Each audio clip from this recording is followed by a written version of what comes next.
Yeah, tahimik lang. Pero ramdam mo yung bagyo sa loob.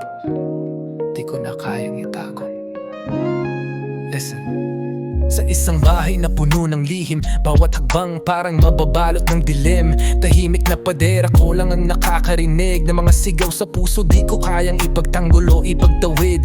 Pikit ang mga mata ngunit hindi makatulog. Sa kamay nakahiga, bangungot ang kaluluwa'y sumusunod. Di ko alam kung paano magpatawad kapag bawat pintig ng puso sakit ang lumalabas. Ako'y isang tahimik na bagyo, sumisigaw sa loob ngunit walang tunog.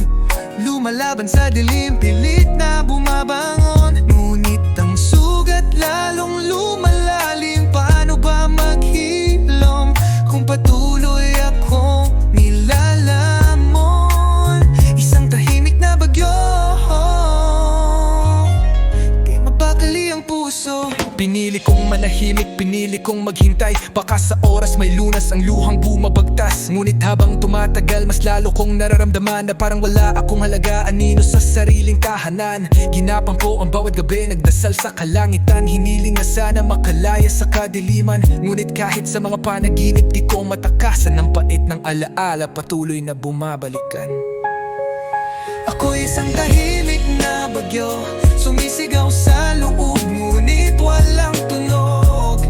Lumalaban sa dilim, pilit na bumabangon, ngunit ang sugat lalong lumalalim. Paano ba maghilom kung patuloy akong nilalamon? Isang tahimik na bagyo, di mapakali ang puso. Bawat gabi, binabalot ng galit. Ngunit alam kong wala tong hatid kundi sakit.